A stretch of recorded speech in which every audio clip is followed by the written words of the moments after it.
Hey everyone, and welcome back to yet another episode of 20Somethings TV. Thank you so much for joining us. I am joined here today with my lovely group. If they would appear, that would be fantastic.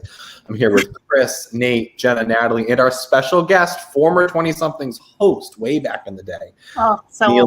Thank you so much for joining us, Amelia. We're so happy to have you here today, and thank you again else for being here. Always a pleasure. We have three topics we're going to cover today. The first being Prince Harry and Meghan Markle. As many of you probably know, they left the royal family and they moved to California, I believe. I watched the James Corden and Prince Harry little fun skit on YouTube. It was kind of like a carpool karaoke, a little different. But the more pressing thing was this Oprah interview that was released a couple nights ago. There were some really heavy topics, things from Meghan meeting the Queen for the first time and the couple's secret wedding ceremony, and even did Meghan make Kate cry, and a lot of other allegations. I want to get your point of view. It was loaded. What do we have to start?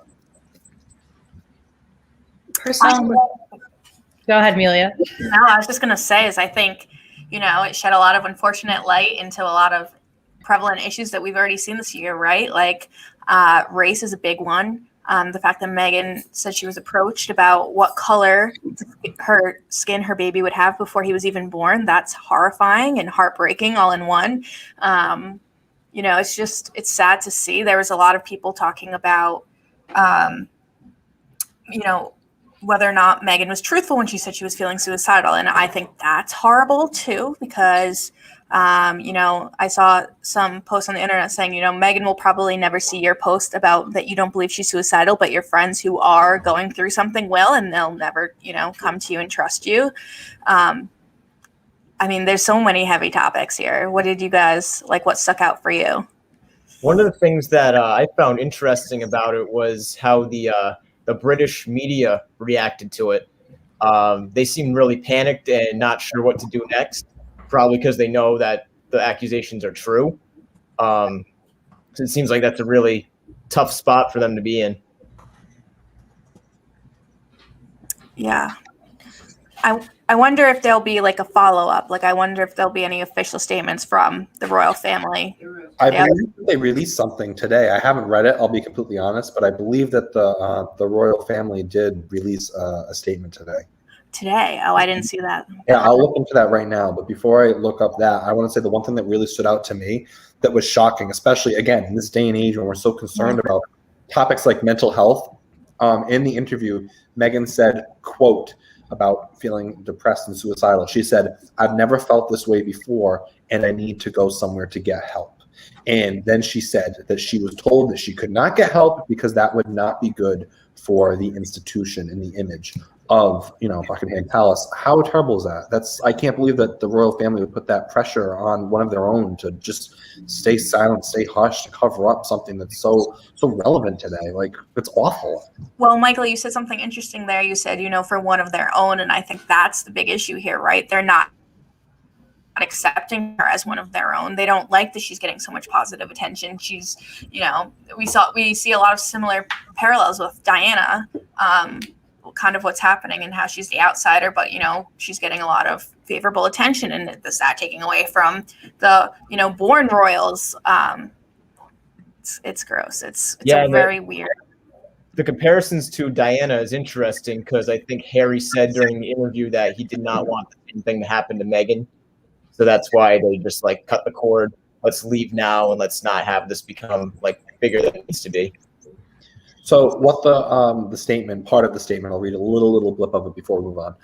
What they released today is they said, quote, "The whole family is saddened to learn the full extent of how challenging the last few years have been for Harry and Meghan. The issues raised, particularly that of race, are concerning. While some recollections may vary, they are taken very seriously and will be addressed by the family privately." So they released that statement, and then also there's a lot more to it, but wrapped it up with saying, they are our family. We love Meghan. We love Harry. We love Archie, the kid. And that's not what I took from that, Michael. Well, yeah, that's what I agree with. It just sounds like two completely different things. Something was not connected. They were not connected as a family. And now we're left with this. But pretty bold move, right? A lot of people are worried it'll turn into a Princess Diana situation. But I'm glad they were able to escape. I'm very happy that Harry and Meghan, they both took the initiative to leave, and that was something that was agreed upon because, losing Princess Diana, that was a tragedy, and we just need more women like Meghan Markle who stand up for, human rights and equality. We need more people like her in power to just, be a role model, be an inspiration, show girls that you don't have to take this kind of abuse, you don't have to put up with it, and there are resources for you if you find yourself in this kind of a situation. Exactly. That's the biggest takeaway, I think. We see someone making this huge step to really try and bring light.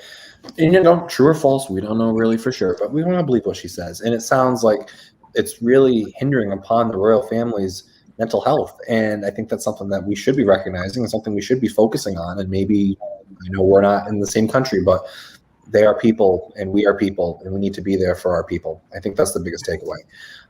But on that kind of the concept of mental health, there's also physical health. And I know that since COVID started, these are all things that everyone's been struggling with, especially mentally, being stuck, cooped inside, not necessarily having anywhere to go, physically, not being able to get out, especially in the cold months.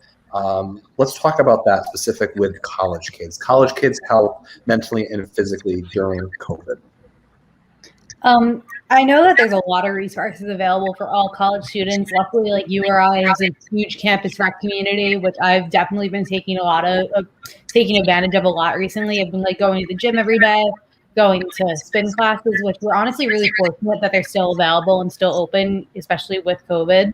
I know there are some restrictions, and it's definitely really hard working out with the mask on, but you got to do what you got to do. I really definitely think that physical health goes hand in hand with mental health.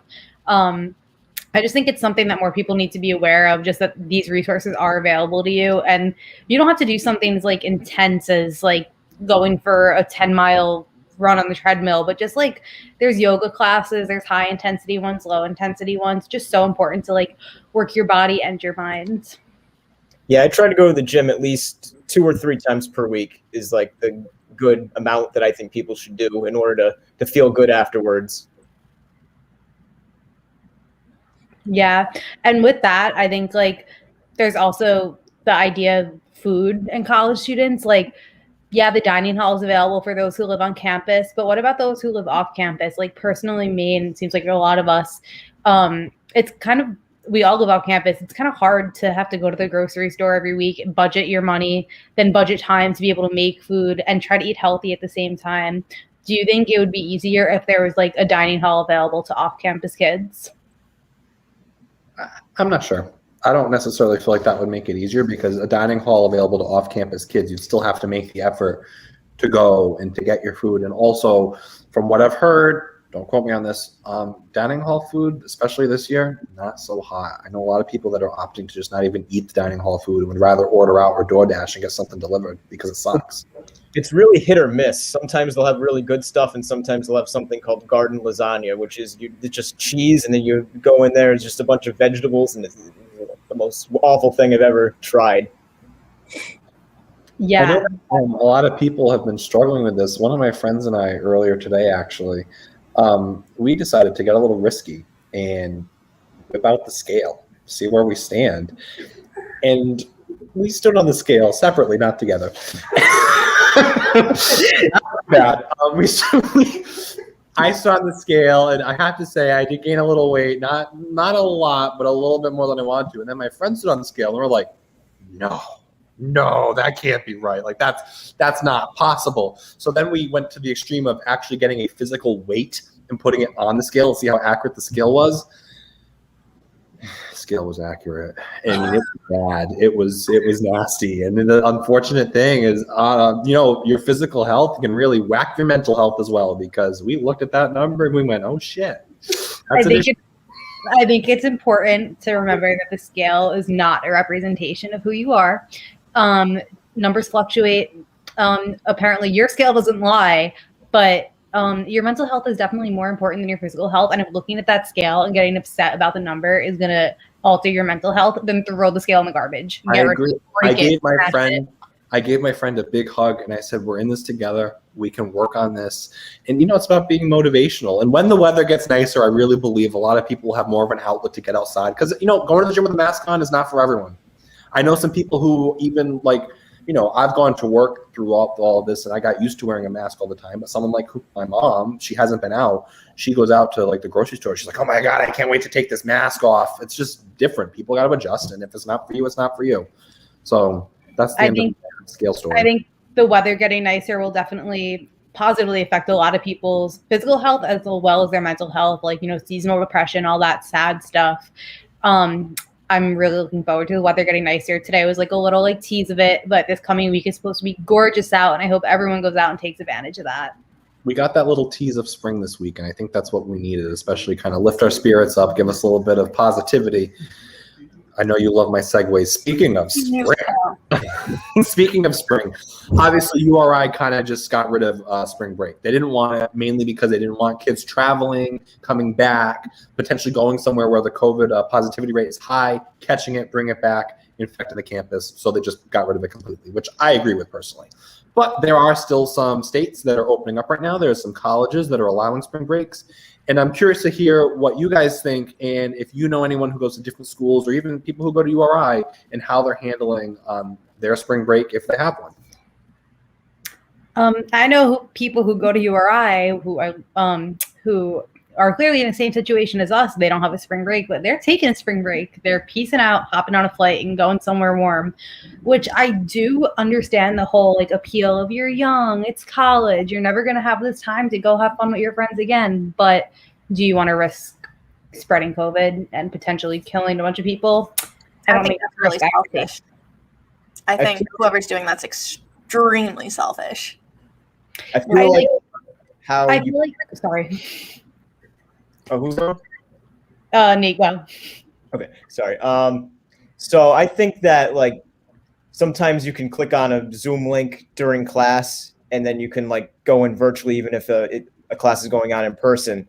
I think that's going to have a disadvantage because people are just going to be like, oh, I can go on this class on a computer, and then I don't have to go in person. And one of my classes today had about like 7 people in person, 11 people online. And only a couple were quarantined because of the Greek life quarantine. But the rest were like, oh, I just slept in, or I had a bunch of work I had to do. And the professor was getting like kind of mad because, you know, it's if you're hosting a class in person and making the effort, I feel like people need to be there for that. And I think like people trying to take a spring break is going to derail that a little bit. Did you see that commercial? I think it's Verbo. It has like John Legend like narrating or something, but like they were basically promoting traveling because school's virtual right now, and they were saying that basically like you can take your learning anywhere. So like take your family and go to a log cabin on a lake. And it was like kind of odd, but and I'm not saying that you can't do that, but I think like, are you quarantining before? Are you getting negative tests? Like these are the things you need to be taking into consideration. I think spring break by nature too much. You're probably going to be around many people. You're going way out. Like if you have to go somewhere that you need like public transportation for, I already think it's like a big mess. Definitely. It's too much. Yeah, that is. It's okay. Oh my God. Go. I have a question. Who am I cutting off now? I'm sorry. Okay. I'm all for the mental break. Like I do agree that there should be some schools are doing like these wellness Wednesdays where they just like classes are canceled all day. I think URI should have done something along that sort because having a whole semester without a single day off is a lot on your mental health. So if you and your friends did want to go somewhere, I think booking an Airbnb for the weekend, but driving there and staying within your bubble, I feel like that's completely fine. Doing your classes virtual from somewhere you're not going to go infect a bunch of people. If you're staying in a house and you're not going out and seeing people, I feel like that's fine. Yeah, I feel like if you're staying in your bubble, you can definitely travel safely to an extent. But let me know if you guys have any classes that are doing this. So I have a professor who has canceled the classes that were scheduled to meet for spring break, but we still have assignments due. We just don't have to meet virtually. I have all online classes this semester. What are you guys' thoughts? Do you think that's a good idea? Do you think it's kind of just pointless because you have all your other classes you have to attend. I thought it was a really nice gesture because her class is early in the morning, so I kind of get to sleep in a little bit. But are any of your professors doing that, canceling their personal classes for the week of spring break? None of my professors are doing that personally, but I actually really like that idea because just having that like one class period off where you don't have to go to class is just so like nice, and like it just gives you time to like take a break, relax, do what you want to do. But also with what Jenna said about the Wellness Wednesdays, I know my girlfriend's college is doing that right now, and she has no classes tomorrow, and I'm like super jealous. Like I wish I didn't have classes tomorrow, and I feel like that makes sense because doing it on a Wednesday in the middle of the week and just having the one day off, doesn't really give students much opportunity to go out like somewhere far away, but it still gives them that break that we kind of need, because I feel like just having no spring break and no break at all is kind of not great for students mentally, especially with like all the stress of midterms and stuff that we are going through.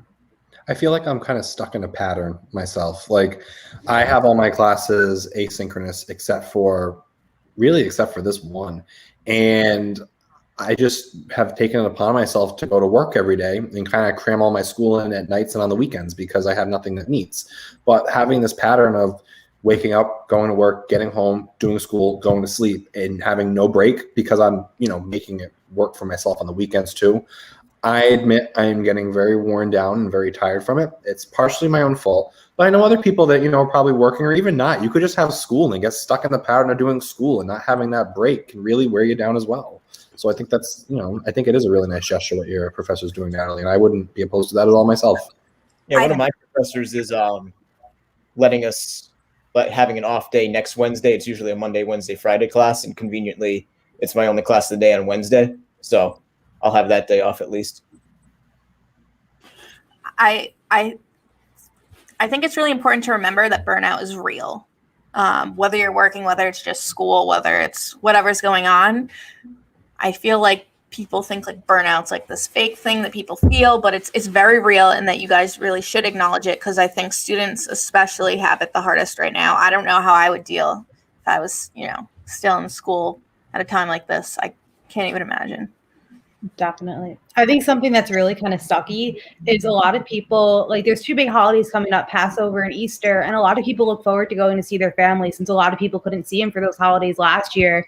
But the vast majority of my family has been vaccinated, so I'm probably going to be able to see some of them for Easter, but not if I'm in Rhode Island. And I would go home for the weekend to see them, like, test, quarantine, all that good stuff. But I have a class in person at 11 a.m. on Mondays, and she strongly discourages Zooming in.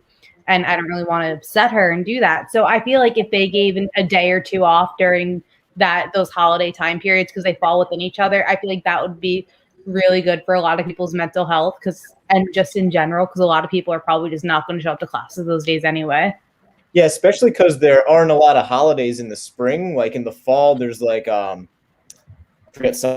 Columbus Day falls on a Monday. There's a lot of days that fall on holidays that fall on Mondays, and there's not a lot of holidays in the spring. So they could definitely do that, where they could like tweak the schedule a little bit, even if you have to push it an extra week, like 1 days here or there.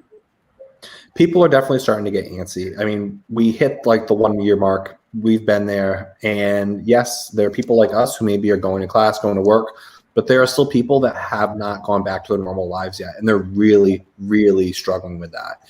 So it's important to remember you must take care of yourself. Just like Amelia said, the burnout is real. I totally agree with that. Put yourself first. The weather's getting nicer. Get outside, get some fresh air, socially distance, and see people maybe you haven't seen in a little while. More and more people are getting the vaccine. That should help a lot. But really, really, really make sure you're putting yourself first and taking care of your own mental health. I think that's what I'm going to leave you all with today. I want to thank everyone for being here. Chris, Nate, Natalie, Jenna, and Amelia, our special guest, always appreciated. And also I wanted to give a huge shout out to Lee, who couldn't make it today. She's not feeling so great, but we're all thinking of her. Lee, we're thinking of you. Hope you're feeling better soon. We miss you. And that's going to be it. Thank you so much for joining us, and we'll see you back here, same time, same place next week. Take care. Happy birthday.